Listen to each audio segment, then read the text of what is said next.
Umugabo aririra umugore rimwe mu buzima bwe. Nyuma yaho, roho ye ntimwemerera kongera gukunda ukundi. Iyi mvugo uyumvise wese yumva ihinguranya umutima, bisa nkaho hari igikuba cyacitse. Nyamara ni imvugo isanzwe mu muco nyarwanda. Uyumvise aribaza ati, ko nzi ko abagabo barangwa no kwihagararaho bakihangana, bakarwana intambara nyinshi kandi bakazitsinda, bakongera bakarangwa no kutaganzwa n'amarangamutima. Yewe niyo byanze amarira y'umugabo burya ngo atemba ajya mu nda. Ni gute umugabo aririra umugore? Ese kuki biba rimwe mu buzima gusa? Ni iki kibyihishe inyuma? Kuki imvugo ikoreshwa ku bagabo ntikoreshwe ku bagore? Reka twitse gatoya. Banza urebe ko wamaze gukora subscribe, kwinjira mu muryango mugari w'abagize Maxwise TV, hanyuma nusanga utarayikora ukandeho kuri subscribe, wibuke no gukanda kuri iyo nzogera y'amamenyesha kugira ngo video tuzadushyiraho hano kuri Maxwise TV uzajye uhita uzibona ako kanya tuzishyiraho. Ntabwo bitinda, ntekereza ko ubu ngubu wabirangije kuko ni amasegonda make cyane. Bibutse ko igihe ubona iyi video ikuryoheye cyangwa se ubona hari n'undi muntu yakungura igitekerezo, uze kwibuka kuyimusangiza cyangwa se kuyimusharinga nawe ayumve, nawe agira ikintu musigira. Reka twe gutinda muri ibyo ngibyo, twikomereze. Mu kugerageza gukusanya ibitekerezo kuri iyi ngingo, twifashishije inyandiko zitandukanye. Urugero, inyandiko za Padiri Alexis Kagame ndetse na Negiziki Saverio cyangwa se Xavier n'abandi bagiye babigarukaho mu nyandiko zabo nyine nk'uko nari mbivuze. By'umwihariko Alexis Kagame nk'uwari umushakashatsi mu muco, amateka, yagiye agaragaza imvugo zikoreshwa mu muryango nyarwanda cyane cyane mu bijyanye n'urugo, ubupfura ndetse n'ubumuntu. Iyi mvugo nayo twabonye haruguru ivuga ko umugabo aririra umugore rimwe mu buzima, nayo yayivuzeho. Ukibaza uti kubera iki bavuga ko umugabo aririra umugore rimwe mu buzima? Alexis Kagame mu bitekerezo yagiye atanga kimwe n'abandi banditsi bavuga yuko mu muco nyarwanda wa kera, ari nawo ukomokaho dukoresha ubu ngubu, ariwo tugenderaho, umugabo yagiraga uburenganzira bwo gushaka abagore barenze umwe. Ndetse yashoboraga gushaka abagore benshi, ariko n'uwashakaga umwe nta kibazo yari afite. Akenshi umugabo washakaga abagore benshi habaga hagamijwe gukezwa, kugaragaza ubutware ndetse n'imbaraga. Babaga kandi bashaka no kwagura umuryango ku buryo bugaragara. Bari bafite kandi n'ibintu ku buryo gutunga abagore barenze umwe byaboroheraga, bakabasha no kubitaho nta n'umwe ugize ibibazo ahura nabyo. Iyo umugabo yapfushaga umugore cyangwa se umugore we bagatandukana bitewe n'impamvu runaka, agatandukana n'uwo mugore we wa mbere, byafatwaga nk'igihombo gikomeye. Byafatwaga nk'igihombo gikomeye cyane kuko uwo mugore wa mbere niwe wabaga urufatiro rw'urugo rw'uwo mugabo. Abandi bose bari gushaka bazaga bahamusanga. Ari niyo mpamvu uwo mugore wahageze mbere yitwaga umugore mukuru. Abandi bose baje bakaza bitwa abagore bato, uje nyuma akitwa umuto, uje nyuma akitwa umuto, kugeza bageze ku mugore wahageze nyuma. Bivuze ngo uwaje nyuma, uwashatswe nyuma niwe wabaga ari umugore mutoya, wa undi waje mbere akaba ari umugore mukuru. Byumvikane kandi wabaga nyine ariwe nyiri cyubahiro muri rwa rugo rwa wa mugabo, ni nawe yakundaga cyane. Kubera agaciro rero k'umugore wa mbere ariwe umugore mukuru, iyo yaburaga cyangwa se iyo yapfaga, umugabo yarariraga cyane. Ari naho haturuka iriya mvugo ivuga kurira rimwe risa mu buzima. Yarariraga amarira menshi, hahandi no ku matama yatembaga, ibyo gutemba ajya mu nda ibyo byo ntibyabagaho. Yarariraga amarira agashoka ku matama kuko urumva yabaga afite agahinda kenshi, yabaga abuze urufatiro rw'urugo rwe, yabaga abuze nyine uwo yakunze mbere, uwo yakundaga, umutima we wari wubakiyeho. Nyuma yaho rero, nubwo yashakaga abandi bagore cyangwa se akaba yari asanzwe abafite, umutima we ntiwongeraga gufata nk'uko wafashe kuri uwo wa mbere. Wavuga uti icyo cyane cyari gihuje n'umuco w'icyo gihe. Ibyo ni ibya kera, ni iby'icyo gihe. Yego nibyo ni ibya kera, ni iby'icyo gihe, ni umuco nyarwanda tukiri kuvuga. Ariko nubwo ari ibya kera, nubwo ari byo hambere, mu gihe cya none amategeko ategeka umugabo gushaka umugore umwe, ndetse no ku mugore naho bikaba gutyo, umugore umwe ku mugabo umwe, umugabo umwe ku mugore umwe.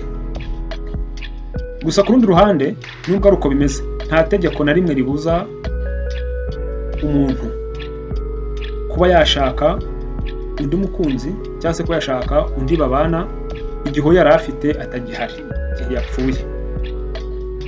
Ibyo ngira ngo murabizi. Gusa uko biri kose byaragaragaye ko abantu benshi bakomeza guha agaciro abakunzi cyangwa se uwo bashakanye bwa mbere, kuko akenshi niwe usiga urwibutso rukomeye cyane. Banza ariyo mpamvu ujya wumva abiyahura bimanitse, abiyahura ku magorofa maremare, cyangwa se banyweye imiti yica udukoko nyuma yo kubengwa, gukatirwa cyangwa se guterwa indobo n'abo bakundanaga. Mu mvugo z'abatoya b'iki gihe, guterwa indobo murabizi. Hari abatiyahura, abo ngabo ni nabo bafite umubare munini, ariko bagafata umwanzuro wo kutazigera bongera bajya mu rukundo ukundi. Nimba yabenzwe, nimba yakatiwe, kumwe urubyiruko rubivuga, akaba atagomba kongera kujya mu rukundo ukundi, ukaba ari umwanzuro we. Ndetse ibyo ngibyo biba bituruka ku marira yarize, ku gahinda, ku bikomere yaba yaragize muri cya gihe yaburaga cyangwa se yatandukanaga n'uwo yakundaga. Iyo hari ubashije kurenga ibi ngibi agashaka undi mukunzi cyangwa se agashaka undi babana, aba yiteguye ko nawe yamukora ibyamubayeho uko byagenda kose. Aba azi ko nawe nimba uwa mbere yaramubabaje n'undi nawe bishoboka. Mbese niyo yapfuye ntabwo ushobora kuba wamubonera ku maso, aba yariteguye bihagije, umutima we uba witeguye bihagije ku rwego aba yaremeye kwakira agahinda kose azagira. Amarira aba ameze nk'aho yamushizemo, agahinda kaba kararangiye. Yego arababara, ariko ntabwo ageza ku rwego nk'urwo wa wundi. Reka tufate urugero ku mugabo washatse umugore wa mbere agapfa, agahinda agira ntabwo kaba kari ku rwego rw'umugore wa kabiri nawe ariko biramutse bigenze. Uwa mbere aba yaragize agahinda kenshi, hanyuma uwa kabiri we ntabwo yaba biri kuri rwa rwego. Mbese hari kiba cyaragabanutseho, mbese aba yaranabashije kubaka umutima we, amarangamutima we aba yariyakiriye mu yandi magambo. Aha rero niho hakomoka ya mvugo ivuga ngo umugabo arira umugore rimwe risa mu buzima. Gusa ibi ngibi bivugwa ku bagabo cyane kuruta ku bagore, kuko abagore batandukanye n'abagabo kuri iyi ngingo. Ushobora kwibaza uti ese kubera iki bidakunze kuvuga ku bagore? Mu muco nyarwanda wakoraga ku ishingiro ry'uko umugore abayeho nk'utegetswe, gusanga umugabo umwifuje. Icyo turacyemeranywaho. Biragoye ko wabona umugore uri umugabo kandi ufite uko ubayeho ukamwifuza akanga kugusanga kandi uzi ko nta wundi mugabo ufite. Biragoye. Umugore rero yabaga abayeho nk'utegetswe gusanga umugabo wese umwifuje. Umugore kandi ntabwo ari ugira ijambo mu guhitamo umugabo bana, cyangwa se nimba hari uwo babanaga wapfuye wamutaye se, ntabwo ari ugira ijambo mu guhitamo undi mugabo mushya babana nyuma y'uko yari afite yapfuye cyangwa se batandukanye mu bundi buryo. Umugore yabaga asabwa kongera kubaka ubuzima bwe ndetse no gutekereza ku buzima bw'abana yabyaye.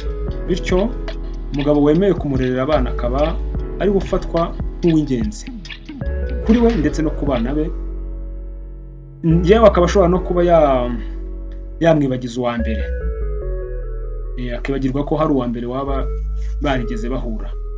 Urumva bitandukanye no ku bagabo. Guhitamo kutongera gukunda cyangwa se gushaka ntabwo ari iby'abagore, cyane ko abagore barambagizwa, icyabo kikaba kwemera cyangwa se guhakana, n'ubwo ibyo biba bigoye ku mugore nyine ukeneye umufasha kurera abana be cyangwa se gukemura ibindi bibazo afite mu buzima bwe. Gusa si abagore bose babitwara gutyo, kubera ko hari n'abagore babikora nyine nk'abagabo, bakavuga ati bo kuva uwo twashakanye tutakiri kumwe, kuva apfuye, kuva ntengushye, ntabwo nzongera gukunda ukundi, ntabwo nzongera gushaka ukundi. Ubwo nyine nuko nguko birangiriye aho ngaho. Abo ngabo ntabwo ari benshi, ni bake cyane. Ari nayo mpamvu iriya mvugo yitirirwa abagabo cyane, yitirirwa abagore. Iryo jambo ryashingiye cyane ku bagabo kuko mu muryango umugabo niwe wabaga nyambere mu mushinga w'urugo, kandi na n'ubu ngubu niko bimeze murabizi. Muri rusange rero ni ukuvuga ko igihe umugabo aririra umugore rimwe mu buzima ari igihe apfushije umugore we wa mbere, cyangwa se ni igihe abuze urukundo rwe rwa mbere.